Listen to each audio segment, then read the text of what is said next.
शिवसेना ने अपने मुखपत्र के जरिए प्रधानमंत्री नरेंद्र मोदी और केंद्र की बीजेपी सरकार से पूछा है कि आखिर कैसे गलवान घाटी में चीनी सैनिकों से हिंसक भिड़ंत में शहीद हुए भारतीय सैनिकों की शहादत का बदला लिया जाएगा। मुखपत्र सामना में संपादक और शिवसेना सांसद संजय राउत ने अपने लेख में लिखा, भारत पर चीनी आक्रमण हमारी विदेश नीति की विफलता है। चीन के हमले ने बाहुबली राजनीति की हवा निकाल दी है। संजय राउत ने लेख के माध्यम से पीएम मोदी पर करारा हमला करते हुए पूछा कि आगामी चुनावों में अमेरिकी राष्ट्रपति डोनाल्ड ट्रंप के हारने के बाद मोदी अकेले रह जाएंगे, फिर मोदी का साथ कौन देगा। आगे शिवसेना सांसद संजय राउत ने मुखपत्र सामना में क्या क्या कहा, जानने के लिए देखिए पॉलिटॉक्स की एक खास रिपोर्ट। ये है टॉक्स न्यूज नेटवर्क और आप देख रहे हैं पॉलिटॉक्स, राजनीति का कच्चा चिट्ठा।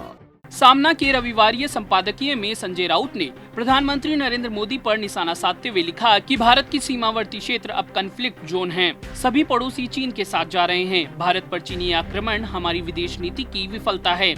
अमेरिकी राष्ट्रपति डोनाल्ड ट्रंप आगामी चुनाव हार जाएंगे, मोदी का साथ कौन देगा। चीन के हमले ने बाहुबली राजनीति की हवा निकाल दी है। याद दिला दे कि शुक्रवार को सर्वदलीय बैठक में शिवसेना प्रमुख और महाराष्ट्र के मुख्यमंत्री उद्धव ठाकरे ने मोदी सरकार पर भरोसा जताया था। ठाकरे ने कहा कि हम सभी प्रधानमंत्री मोदी और भारतीय सेना के साथ मजबूती से खड़े हैं। हमारी सरकार आंखें निकाल कर हाथ में देने की क्षमता रखती है। हम कमजोर हैं लेकिन मजबूर नहीं। इसके 24 घंटे बाद संजय राउत का ये बयान शिवसेना प्रमुख के बयान से इत्तेफाक तो नहीं रखता, लेकिन शिवसेना की भावनाओं को प्रकट जरूर करता है। अपने लेख में संजय राउत ने कहा कि 1975 के बाद यह पहला मौका था जब चीनी सेना के साथ संघर्ष में इतने सारे भारतीय सैनिक शहीद हुए।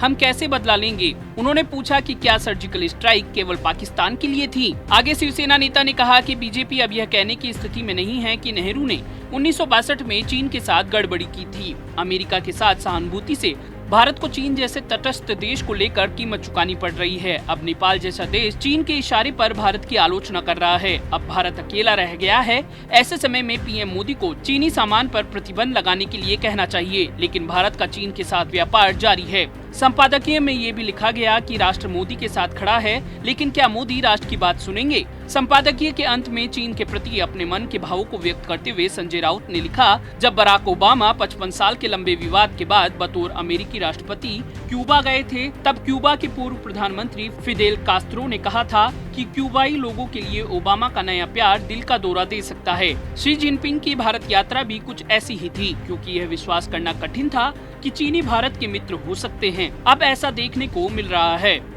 पॉलिटॉक्स ब्यूरो, दिल्ली। ये है टॉक्स न्यूज नेटवर्क और आप देख रहे हैं पॉलिटॉक्स, राजनीति का कच्चा चिट्ठा।